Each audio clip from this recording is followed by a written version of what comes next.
നമസ്കാരം. നിത്യജ്യോതിഷത്തിലേക്ക് എല്ലാ മാന്യ പ്രേക്ഷകർക്കും സ്വാഗതം. ഇന്ന് 2024 ഓഗസ്റ്റ് മാസം 13-ാം തീയതി 1199-ാം ആണ്ട് കർക്കിടക മാസം 29-ാം തീയതി ചൊവ്വാഴ്ച. ഇന്ന് ചൊവ്വാഴ്ചയാണ്. ഉദയനക്ഷത്രം വിശാഖമാണ്. വിശാഖ നക്ഷത്രം ആണ് ഉദയനക്ഷത്രമായിട്ട് വന്നിരിക്കുന്നത്.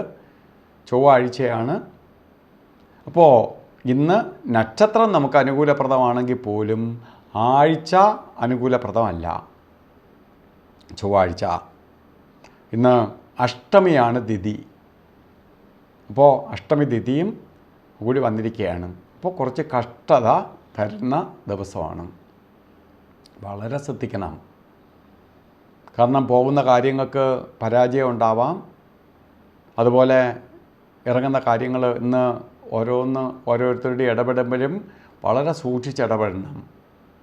നഷ്ടങ്ങൾക്കും കഷ്ടതയ്ക്കും ശത്രുതയ്ക്കും ഒക്കെ വഴിതെളിക്കാം. അതുകൊണ്ട് വളരെ സൂക്ഷിച്ച് വേണം ഇന്നത്തെ ദിവസം ഓരോ കാര്യങ്ങൾ ചെയ്യുന്നത്. എടുത്തു ചാടി ഒന്നും ചെയ്യരുത്. അതേപോലെ തന്നെ നമ്മൾ ഓരോ കാര്യങ്ങൾക്ക് ഇറങ്ങുന്നതും അത്രയ്ക്ക് സൂക്ഷിച്ച് കണ്ട് മുന്നോട്ട് പോകണം. ജാതകഭാവം നോക്കിയിട്ട് ദോഷങ്ങൾ ഒന്നുമില്ലെങ്കിൽ പോലും ഈ ദിവസം സൂക്ഷിക്കണം. നമ്മൾ ഏറ്റവും കൂടുതൽ പ്രാധാന്യം കൊടുക്കുന്നതും വാർഷിക ഫലത്തെ ചിന്തിക്കുന്ന ജന്മനക്ഷത്രക്കാർക്കാണ്. വിശാഖ നക്ഷത്രത്തിൽ ജനിച്ച ഈ കർക്കിടകത്തിലെ വിശാഖ നക്ഷത്രം ജന്മനാളായിട്ട് വന്നിട്ടുള്ളവർക്ക് വളരെ സൂക്ഷിക്കേണ്ട ഒരു വർഷമായിരിക്കും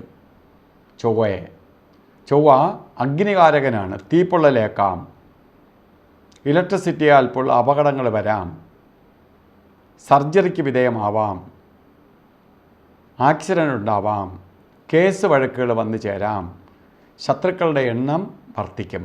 അതിനൊപ്പം സാമ്പത്തിക നഷ്ടവും മനപ്രയാസവും വന്നു ചേരും. അപ്പോൾ അതുകൊണ്ട് ഈ ദോഷഭാവങ്ങളൊന്നും തന്നെ നിങ്ങളെ ബാധിക്കാതിരിക്കാൻ വേണ്ടി എന്തു ചെയ്യണം? ചൊവ്വയെ നിങ്ങൾ പ്രീതിപ്പെടുത്തണം. സുബ്രഹ്മണ്യ സ്വാമി ക്ഷേത്രത്തിൽ പോയി ചൊവ്വാഴ്ച ദിവസങ്ങളിൽ ഭസ്മാഭിഷേകം, പഞ്ചാമൃതാഭിഷേകം, അർച്ചന ഇവ നടത്തണം. ഇപ്പോൾ സുബ്രഹ്മണ്യ സ്വാമിയെ മുറുകെ പിടിച്ചോളുക, ഇതിൽ നിന്നെല്ലാം അതിജീവിക്കാനായിട്ട്. അതിനൊപ്പം തന്നെ ശ്രീമുരുക യന്ത്രം, സുബ്രഹ്മണ്യ യന്ത്രം, ഈ അപകടങ്ങളോ മറ്റ് ദോഷങ്ങളോ വരാതിരിക്കാൻ വേണ്ടി ഉമാമഹേശ്വര യന്ത്രവുമായി ചേർത്ത് ദേഹരക്ഷ കെട്ടിക്കൊള്ളണം. അപ്പോൾ ദേഹരക്ഷ കൊണ്ട് കുറേ കാര്യങ്ങൾ ബ്ലോക്ക് ചെയ്യാൻ പറ്റും. ഒരു സംരക്ഷണമാണ് ദേഹരക്ഷ, ദൈവീയ കവചം. അത് കെട്ടിധരിക്കുന്നത് കുറേ ഗുണം ചെയ്യും. അതുപോലെ ഇന്ന് ദിവസം ഓരോ കാര്യങ്ങൾക്ക് ഇറങ്ങുമ്പോഴും നിങ്ങൾ രാഹുകാലം നോക്കി വേണം പോകാൻ. ചൊവ്വാഴ്ചയാണ്. രാഹുകാല സമയം 3 മണി മുതൽ 4:30 മണി വരെ ഇന്ന് കലണ്ടറിൽ രേഖപ്പെടുത്തിയിട്ടുണ്ട്. എങ്കിലും ഇപ്പോൾ 3 മണിക്ക് രാഹുകാലം തുടങ്ങൂല. രാഹുകാലം 3:34 തുടങ്ങുള്ളൂ. 4:30 എന്നുള്ളത് 5:07 ആകുമ്പോഴേ തീരുള്ളൂ. അതുകൊണ്ട് രാഹുകാല സമയത്ത് ഒരു ശുഭയാത്രയ്ക്കും പോകരുത്. അതുപോലെ യമകണ്ഠകാലവും ഗുളികകാലവും എന്ത് തന്നെ വന്നാലും ഒരു കാര്യവും എല്ലാ കാര്യങ്ങൾക്കും മാറ്റിവെക്കുക. അതിൽ ഗുളികകാല സമയം 12:29 തൊട്ട് 2:02 വരെയും, യമകണ്ഠകാല സമയം 9:24 തൊട്ട് 10:57 വരെയും. ഈ 2 സമയങ്ങളും ഒരു ശുഭകാര്യത്തിനും എടുക്കരുത്. അതുപോലെ ഇന്നും അഭിജിത്ത് മുഹൂർത്തത്തിന് വളരെ പ്രാധാന്യമുണ്ട്. അഭിജിത്ത് മുഹൂർത്തം ഇന്നും 12:05 തൊട്ട് ആരംഭിക്കും. 12:05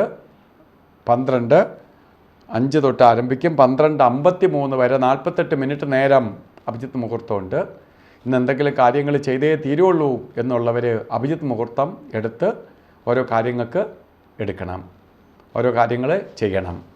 അതുപോലെ നമുക്ക് ഭാഗ്യദായകമായി തീരാനും ഐശ്വര്യഫലങ്ങൾ സിദ്ധിക്കാനും പോകുന്ന സ്ഥലത്ത് പ്രശ്നങ്ങളൊന്നും വരാതിരിക്കാനുമായിട്ട് അന്നോടൊന്ന് ഓരോ ദിവസത്തിൻ്റെ സംരക്ഷണമായിട്ട് നമുക്ക് വസ്ത്രം, അല്ലെങ്കിൽ ഇപ്പോൾ ചുവന്ന വസ്ത്രവും കൂടി നമ്മളെ വസ്ത്രധാരണത്തിൽ ഉൾപ്പെടുത്തണം.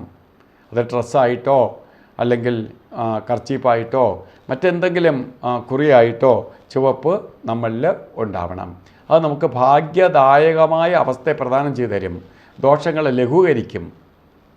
ഇപ്പോൾ ഈ അവസ്ഥകളെല്ലാം കാണുന്നുണ്ട്. അപ്പോൾ ഇന്നത്തെ ദിവസം ശ്രദ്ധിച്ചു പോവുക. എല്ലാവർക്കും ഒരപകടവും കൂടാതെ ഐശ്വര്യപ്രദമായി തീരട്ടെ എന്ന് പ്രാർത്ഥിച്ചുകൊണ്ട് നിർത്തുന്നു. നന്ദി, നമസ്കാരം.